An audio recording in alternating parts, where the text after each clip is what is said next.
एक बार की बात है, एक शेरनी ने जंगल में एक बच्चे को जन्म दिया और जन्म देते ही वो उसी जगह पर मर गई। उतने में उधर से कई सारी भेड़ गुजर रही थी। वो शेर का बच्चा जिसने अभी अभी दुनिया में कदम रखा था, वो उन भेड़ों के साथ मिलकर चला गया। अब वो शेर का बच्चा एक भेड़ की तरह पलने लगा और उन भेड़ों के साथ रहकर वो खुद को भी एक भेड़ ही समझने लगा था। उसने कभी मांस नहीं खाया और वो भेड़ों के साथ मिलकर घास खाने लगा था। उसे कुछ आइडिया ही नहीं था कि एक शेर कैसे रहता है और कैसे अपनी जिंदगी गुजारता है, और उसे ये तक नहीं पता था कि वो एक शेर है, क्योंकि उसके चारों तरफ भेड़ ही भेड़ थी और भेड़ों के ही साथ वो पलने लगा था। उसने कभी शेर की तरह नहीं दहाड़ा। फिर समय गुजरता गया और वो शेर का बच्चा एक यंग शेर बन गया। वो भेड़ों के झुंड में अलग ही दिख रहा था, लेकिन भेड़ों के साथ रहकर भेड़ों को उसकी आदत हो गई थी। एक दिन एक बूढ़े शेर ने उन भेड़ों के झुंड पर हमला कर दिया। जब उस बूढ़े शेर ने भेड़ों के झुंड में इस यंग शेर को देखा तो वो हैरान हो गया। उसे अपनी आंखों पर विश्वास नहीं हो रहा था। उसने देखा कि एक यंग शेर भेड़ों के साथ घूम रहा है। उसने पहले कभी ऐसा नहीं देखा था। वो ये भूल गया कि वो वहां पर भेड़ों को पकड़ने आया था। उसने सोचा कि वो उस शेर से बात करेगा और पूछेगा कि ये सब क्या हो रहा है। उस बूढ़े शेर ने भेड़ों के झुंड पर फिर से हमला किया उस शेर को पकड़ने के लिए।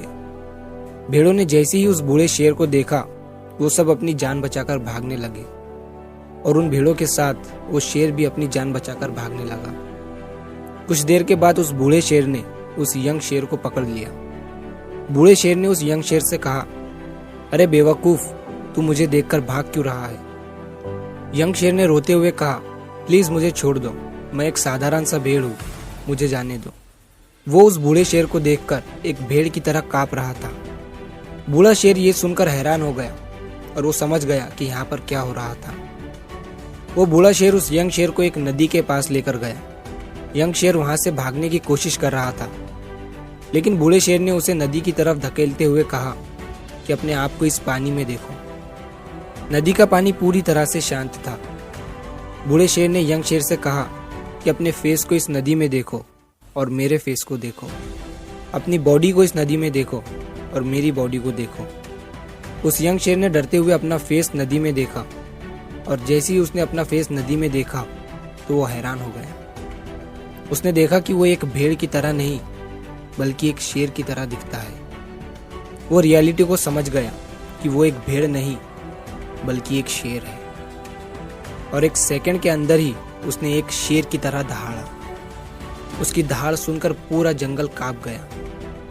उसने अपने आप को पहचान लिया, अपनी पावर्स को पहचान लिया, और तभी उसने अपने आप में एक ऐसी एनर्जी महसूस की जो उसने आज से पहले कभी नहीं की थी। फिर उसने सोचा कि एक भेड़ की तरह जीना रियलिटी नहीं थी, वो सिर्फ एक मेंटली कंसेप्ट था, और अब वो रियलिटी को जान चुका था।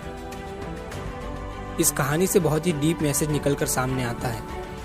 अपने अंदर से उस वीकनेस को निकालो जो आपके अंदर झूठ बोल बोल कर बैठा दी गई है। आप भी एक शेर की तरह हो जो भेड़ों के बीच फंस चुके हो। आपके आसपास जितने भी लोग हैं वो आपको ये फील कराते हैं कि आप अपनी लाइफ में कुछ नहीं कर सकते हो, क्योंकि कहीं ना कहीं आप भी उनके साथ रह रहकर उनकी ही तरह बनने की कोशिश करते हैं। आपको इस भीड़ से अलग खड़े रहना है और अपनी पोटेंशियल, अपनी पावर्स, अपनी एबिलिटी को पहचानना है।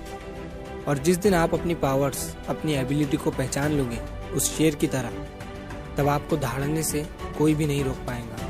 कोई भी आपको आपकी सक्सेस के राह से भटका नहीं पाएगा।